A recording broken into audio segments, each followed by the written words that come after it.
E20 ethanol programme ਦੇ ਵਿਰੋਧ ਵਿਚਾਲੇ ਪੰਜਾਬ ਦੇ ਕਿਸਾਨਾਂ ਦਾ ਫਿਕਰ ਵੱਧ ਗਿਆ ਹੈ ਤੇ ਪੰਜਾਬ ਦੇ ਵੱਖ-ਵੱਖ ਜ਼ਿਲ੍ਹਿਆਂ ਵਿੱਚ 16 ਅਨਾਜ ਆਧਾਰਿਤ ਇਥਨੋਲ ਡਿਸਟਿਲਰੀਆਂ 1960 ਕਿਲੋ ਲੀਟਰ ਪਰ ਡੇ ਇਥਨੋਲ ਤਿਆਰ ਕਰਦੀਆਂ ਤੇ ਇਸ ਦਾ ਸਿੱਧਾ ਸੰਬੰਧ ਗੰਨਾ ਤੇ ਮੱਕੇ ਦੀ ਖੇਤੀ ਕਰਨ ਵਾਲੇ ਕਿਸਾਨਾਂ ਨਾਲ ਜੁੜਿਆ ਹੋਇਆ ਹੈ। ਜਿਹੜਾ ਅਨਾਜ ਵਰਤੋਂਯੋਗ ਨਹੀਂ ਹੁੰਦਾ ਉਸ ਦੀ ਵਰਤੋਂ ਇਥਨੋਲ ਤਿਆਰ ਕਰਨ ਲਈ ਕੀਤੀ ਜਾਂਦੀ ਹੈ ਤੇ ਇਸ ਦੌਰਾਨ ਕਿਸਾਨ ਆਗੂਆਂ ਨੇ ਵੀ ਚਿੰਤਾ ਪ੍ਰਗਟ ਕੀਤੀ ਹੈ ਕਿ ਕੇਂਦਰ ਦੇ ਇਥਨੋਲ ਮਿਸ਼ਰਣ ਪ੍ਰੋਗਰਾਮ ਦਾ ਵੱਧ ਰਿਹਾ ਵਿਰੋਧ ਮੱਕੀ ਅਤੇ ਗੰਨਾ ਉਤਪਾਦਕਾਂ ਨੂੰ ਨੁਕਸਾਨ ਪਹੁੰਚਾ ਸਕਦਾ ਤੇ ਜਿਨ੍ਹਾਂ ਨੂੰ ਨੀਤੀ ਤੋਂ ਵੱਧ ਲਾਭ ਹੋ ਰਿਹਾ ਹੈ। ਤੇ ਹਾਲਾਂਕਿ ਇਹ ਚਰਚਾ ਮੁੱਖ ਤੌਰ ਤੇ ਵਾਹਨ ਚਾਲਕਾਂ ਅਤੇ ਖਪਤਕਾਰਾਂ ਤੇ ਕੇਂਦਰਿਤ ਸੀ ਤੇ ਪੰਜਾਬ ਦੇ ਕੁਝ ਕਿਸਾਨ ਆਗੂਆਂ ਦਾ ਕਹਿਣਾ ਹੈ ਕਿ ਇਸ ਨੀਤੀ ਦੇ ਆਲੇ ਦੁਆਲੇ ਕੋਈ ਵੀ ਅਨਿਸ਼ਚਿਤਤਾ ਸਿੱਧੇ ਤੌਰ ਤੇ ਫਸਲਾਂ ਦੀਆਂ ਕੀਮਤਾਂ ਅਤੇ ਖੇਤੀ ਆਮਦਨ ਨੂੰ ਪ੍ਰਭਾਵਿਤ ਕਰ ਸਕਦੀ ਹੈ ਤੇ ਪੰਜਾਬ ਭਾਰਤ ਦੇ ਮੁੱਖ ਗੰਨਾ ਉਤਪਾਦਕ ਸੂਬਿਆਂ ਵਿੱਚੋਂ ਇੱਕ ਹੈ ਅਤੇ ਹਾਲ ਹੀ ਦੇ ਸਾਲਾਂ ਵਿੱਚ ਪਾਣੀ ਨਿਰਭਰ ਝੋਨੇ ਦੀ ਖੇਤੀ ਤੇ ਨਿਰਭਰਤਾ ਘਟਾਉਣ ਦੇ ਯਤਨਾਂ ਦੇ ਹਿੱਸੇ ਵਜੋਂ ਮੱਕੀ ਦੀ ਕਾਸ਼ਤ ਨੂੰ ਵੀ ਉਤਸ਼ਾਹਿਤ ਕੀਤਾ ਹੈ ਤੇ ਕੇਂਦਰ ਦੇ ਇਥਨੋਲ ਮਿਸ਼ਰਣ ਪ੍ਰੋਗਰਾਮ ਨੇ ਦੋਵਾਂ ਫਸਲਾਂ ਲਈ वाढू मांग पैदा ਕੀਤੀ ਹੈ। त्यांचा माझा अतिशय जुना संबंध आहे। विशेषतः धरमपेठ कॉलेजमध्ये ते प्राध्यापक होते तेव्हापासूनचा संबंध आहे आणि त्याचबरोबर वर्ध्याला त्यांचे वडील स्वर्गीय गोपाळराव देशपांडे यांच्याकडे मी विद्यार्थी परिषदेचं काम करत असताना सातत्याने जात होतो। त्याचवेळी शिरीषजींच्या आईशी आणि वडिलांशी देखील अतिशय जवळून परिचय आला।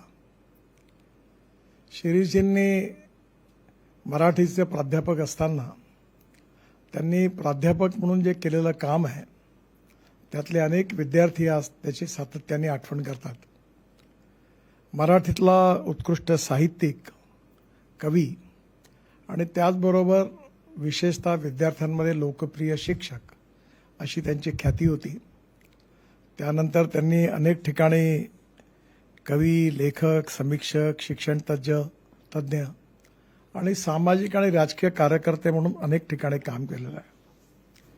मी महाराष्ट्रामध्ये ज्यावेळी आमदार होतो, विरोधी पक्षाचा नेता होतो, मंत्री होतो, त्याचबरोबर मुंबईत अनेक वर्ष ज्यावेळी काम करत होतो त्यावेळी सातत्याने त्यांचा माझा अतिशय जवळचा संबंध होता आणि वारंवार येणं जाणंही होतं। शिरीषजींच्या कविता मलाही पण अतिशय आवडायच्या। मला आता एक्झॅक्ट आठवत नाही, पण श्रीधर फडकेंनी पण त्यांच्या एका कवितेवर अतिशय सुंदर गीत केलेलं मला आठवतं। ते आम्ही श्रीधरकडनं अनेक वेळा ऐकण्याची संधी पण मिळाली। विदर्भामध्ये आणि नागपूरमध्ये सुरुवातीच्या काळामध्ये त्यांनी साहित्यिक म्हणून अतिशय चांगलं काम केलं आणि त्यानंतर मुंबईला आल्यानंतर त्याने एक सामाजिक आणि राजकीय कामाशी देखील त्यांचा संबंध राहिला। कदाचित आपल्यापैकी अनेक लोकांना माहिती नसेल की ज्यावेळी मी भारतीय जनता पार्टीचा महाराष्ट्राचा अध्यक्ष होतो त्यावेळी आमच्या इंटेलेक्चुअल सेलमध्ये विशेषतः त्यांनी त्या काळामध्ये महाराष्ट्रात दौरा करून लोकांच्या मनातल्या भावना काय त्या समजून घेऊन त्याचा रिपोर्ट मला तयार करून दिला होता। सामाजिक जाणीव असणारा, सुसंस्कृत आणि संवेदनशील कवी असाच त्यांचा लौकिक होता। मधल्या काळामध्ये सामाजिक आणि राजकीय क्षेत्रामध्ये देखील आमच्या विचार परिवारामध्ये देखील त्यांचं मोठं योगदान होतं। स्वर्गीय गोपाळराव देशपांडे आणि त्यांचा सगळा परिवार आणि त्यांची आई विशेषतः मेहकरची होती आणि सुमतीबाई सुकळीकर म्हणून ज्या जनसंघाच्या भाजपच्या मोठ्या कार्यकर्त्या होत्या त्यांच्या त्या भगिनी होत्या। त्यांचाही पण सामाजिक राजनीतिक वारसा शिरीषला मिळाला, गोपाळरावांचाही मिळाला।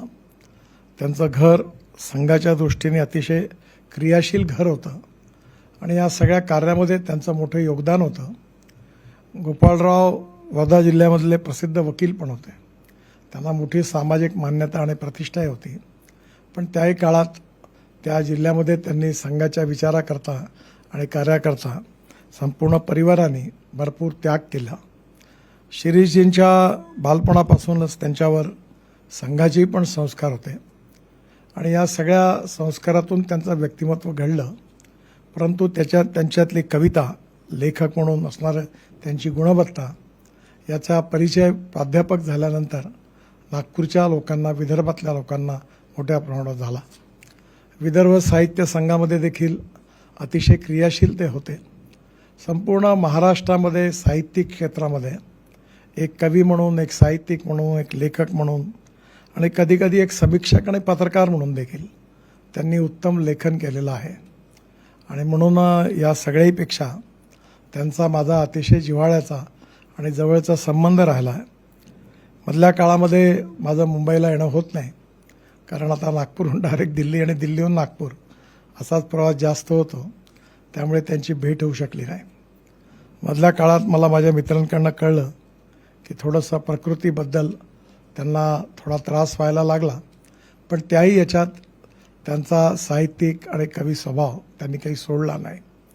एक अतिशय उत्तम मित्र, उत्तम चांगला विचार करणारा उत्तम कवी, उत्तम लेखक, या सगळ्या त्यांच्या आठवणी नक्कीच माझ्या लक्षात आहेत. आणि आज त्यांना आपण सगळेजण, विशेषतः आपल्या सगळ्यांना राजदत्तही पण तिथे उपस्थित दिसतात आहेत. आपल्या ह्याच्यात राजदत्त देखील आमच्या वर्धा जिल्ह्यातलेच आहेत. आणि त्यामुळे या सगळ्यांचा एक वैदर्भीय नातेसंबंध देखील वेगळा आहे. नागपूर आणि विदर्भाशी या सगळ्यांचा संबंध राहिला आहे. आणि संघ ही देखील, विचारधारा ही देखील त्यातली महत्त्वाचा दुवा राहिलेला आहे. त्यामुळे आज डॉक्टर शिरीष गोपाळ देशपांडे यांचा आपण जीवनगौरव करत आहात, ही अतिशय आनंदाची आणि अभिमानाची गोष्ट आहे. मला व्यक्तिगतरित्या त्या कार्यक्रमात उपस्थित राहण्याची खूप इच्छा होती, पण कालच मी पुण्यामध्ये होतो आणि आज नागपूरलाही कार्यक्रम आहे आणि उद्यापासून पार्लमेंटचं अधिवेशन असल्यामुळे मला दिल्लीला जायचं आहे. त्यामुळे मी मुंबईत येऊ शकलो नाही. याबद्दल आपल्या सगळ्यांची मी क्षमा मागतो. डॉक्टर शिरीष गोपाळ देशपांडे माझे मित्र, यांना मनापासून त्यांना चांगलं आरोग्य लाभो, उत्तम जीवन प्राप्त व्हावं, आपल्या सगळ्यांच्या शुभेच्छा, आशीर्वाद त्यांना प्राप्त होतील आणि त्याचबरोबर त्यांच्या स्वास्थ्य देखील चांगलं राहील याकरता ईश्वराने त्यांना आशीर्वाद द्यावे अशी ईश्वरचरणी प्रार्थना करतो आणि माझं बोलणं संपवतो. पुन्हा एकदा शिरीषजी, तुम्हाला खूप खूप शुभेच्छा, तुमचं अभिनंदन. आणि असंच हसत खेळत तुमच्या कविता सातत्याने शेवटपर्यंत निघत राहतील आणि मराठी सारस्वतामधले तुमचे हे शब्द लोकांच्या नक्कीच लक्षात राहतील. खूप खूप शुभेच्छा. धन्यवाद. नमस्कार.